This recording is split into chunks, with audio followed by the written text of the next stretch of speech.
The first is to go after the things that you want. Let me tell you a story. So a friend of mine and I, we went for a run in Central Park. The Roadrunners organization, on the weekends, they host races. And it's very common at the end of the race, they'll have a sponsor who will give away something, apples or bagels or something. And on this particular day, when we got to the end of the run, there were some free bagels. And they had picnic tables set up, and on one side was a group of volunteers. On the table were boxes of bagels, and on the other side was a long line of runners waiting to get their free bagel. So I said to my friend, let's get a bagel. And he looked at me and said, that line's too long. And I said, free bagel. And he said, I don't want to wait in line. And I was like, free bagel. And he says, it's too long. And that's when I realized that there's two ways to see the world. Some people see the thing that they want, and some people see the thing that prevents them from getting the thing that they want. I could only see the bagels. He could only see the line. And so I walked up to the line. I leaned in between two people, put my hand in the box, and pulled out two bagels. And no one got mad at me, because the rule is you can go after whatever you want. You just cannot deny anyone else to go after whatever they want. Now, I had to sacrifice choice. I didn't get to choose which bagel I got. I got whatever I pulled out, but I didn't have to wait in line. So the point is you don't have to wait in line. You don't have to do it the way everybody else has done it. You can do it your way. You can break the rules. You just can't get in the way of somebody else getting what they want. That's rule number one. Rule number two. I like this one. In the 18th century, there was something that spread across Europe and eventually made its way to America called puerperal fever, also known as the Black Death of childbed. Basically what was happening is women were giving birth and they would die within 48 hours after giving birth.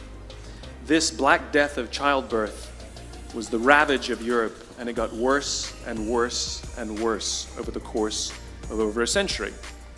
In some hospitals, it was as high as 70% of women who gave birth who would die as a result of giving birth. But this was the Renaissance. This was the time of empirical data and science, and we had thrown away things like tradition and mysticism. These were men of science. These were doctors. And these doctors and men of science wanted to study and try and find the reason for this Black Death of childbed, and so they got to work studying, and they would study the corpses of the women who had died. And in the morning they would conduct autopsies, and then in the afternoon they would go and deliver babies and finish their rounds. And it wasn't until somewhere in the mid-1800s that Dr. Oliver Wendell Holmes, father of Supreme Court Justice Oliver Wendell Holmes, realized that all of these doctors who were conducting autopsies in the morning weren't washing their hands before they delivered babies in the afternoon. And he pointed it out and said, guys, you're the problem. And they ignored him and called him crazy for 30 years. Until finally somebody realized that if they simply washed their hands, it would go away. And that's exactly what happened. When they started sterilizing their instruments and washing their hands, the Black Death of childbed disappeared. My point is, the lesson here is, sometimes you're the problem. We've seen this happen all too recently with our new men of science and empirical studiers and these men of finance who are smarter than the rest of us until the thing collapsed. And they blamed everything else except themselves. And my point is take accountability for your actions. You can take all the credit in the world for the things that you do right, as long as you also take responsibility for the things you do wrong. It must be a balanced equation. You don't get it one way and not the other. You get to take credit when you also take accountability. That's lesson 2. Lesson 3, take care of each other. The United States Navy SEALs are perhaps the most elite warriors in the world. And one of the SEALs was asked, who makes it through the selection process? Who is able to become a SEAL? And his answer was, I can't tell you the kind of person that becomes a SEAL. I can't tell you the kind of person that makes it through buds. But I can tell you the kind of people who don't become SEALs. He says the guys that show up with huge, bulging muscles, covered in tattoos, who want to prove to the world how tough they are, none of them make it through. He said the preening leaders who like to delegate all their responsibility and never do anything themselves, none of them make it through. He said the star college athletes who've never really been tested to the core of their being, none of them make it through. He says some of the guys that make it through are skinny and scrawny.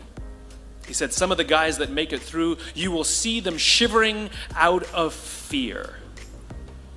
He says, however, all the guys that make it through, when they find themselves physically spent, emotionally spent, when they have nothing left to give physically or emotionally, somehow, some way, they are able to find the energy to dig down deep inside themselves, to find the energy to help the guy next to them. They become SEALs, he said. You want to be an elite warrior, it's not about how tough you are, it's not about how smart you are, it's not about how fast you are. If you want to be an elite warrior, you better get really, really good at helping the person to the left of you and helping the person to the right of you. Because that's how people advance in the world. The world is too dangerous and the world is too difficult for you to think that you can do these things alone. If you find your spark, I commend you. Now, who are you going to ask for help, and when are you going to accept help when it's offered? Learn that skill. Learn by practicing helping each other. It'll be the single most valuable thing you ever learn in your entire life. To accept help when it's offered and to ask for it when you know that you can't do it. The amazing thing is, when you learn to ask for help, you'll discover that there are people all around you who've always wanted to help you. They just didn't think you needed it because you kept pretending that you had everything under control. And the minute you say, I don't know what I'm doing, I'm stuck, I'm scared, I don't think I can do this, you will find that lots of people who love you will rush in and take care of you. But that'll only happen if you learn to take care of them first.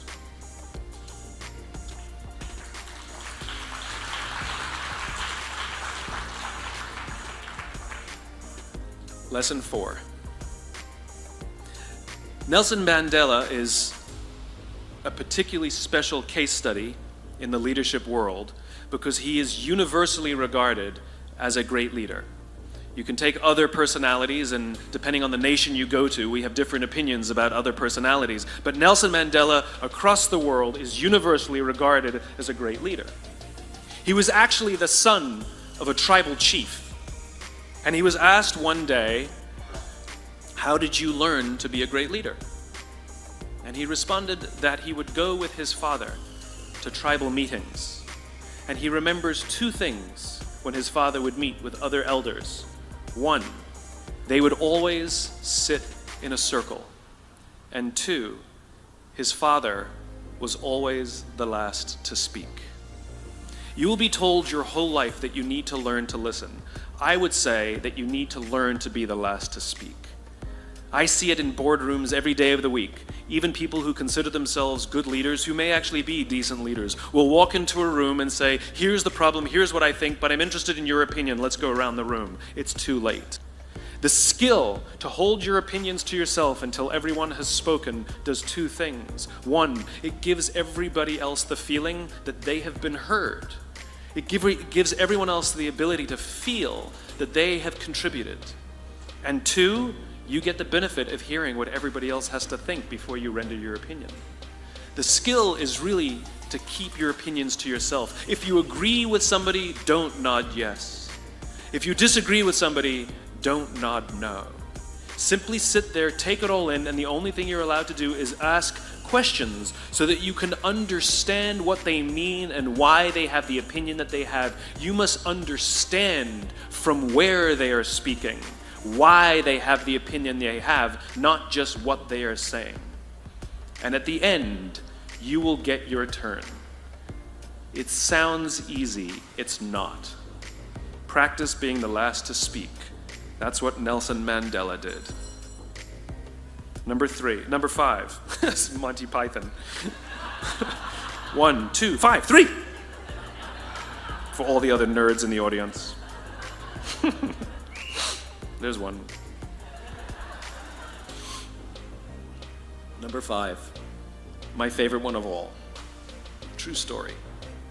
There was a former Undersecretary of Defense who was invited to give a speech at a large conference, about 1,000 people. And he was standing on the stage with his cup of coffee and a styrofoam cup, giving his prepared remarks with his PowerPoint behind him. And he took a sip of his coffee and he smiled and he looked down at the coffee. And then he went off script. And he said, last year I spoke at this exact same conference. Last year I was still the undersecretary. And when I spoke here last year, they flew me here business class. And when I arrived at the airport, there was somebody waiting for me to take me to my hotel. And they took me to my hotel and they had already checked me in and they just took me up to my room. And the next morning I came downstairs and there was someone waiting in the lobby to greet me and they drove me to this here same venue. They took me through the back entrance and took me into the green room and handed me a cup of coffee in a beautiful ceramic cup. He says, I'm no longer the undersecretary. I flew here coach. I took a taxi to my hotel and I checked myself in. When I came down the lobby this morning, I took another taxi to this venue. I came in the front door and found my way backstage, and when I asked someone, do you have any coffee? He pointed to the coffee machine in the corner, and I poured myself a cup of coffee into this here styrofoam cup. He says the lesson is, the ceramic cup was never meant for me. It was meant for the position I held. I deserve a styrofoam cup. Remember this.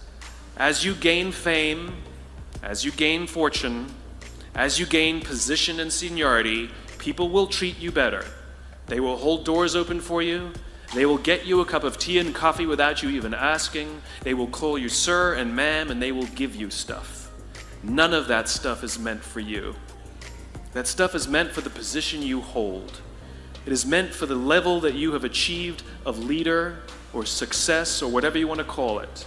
But you will always deserve a styrofoam cup.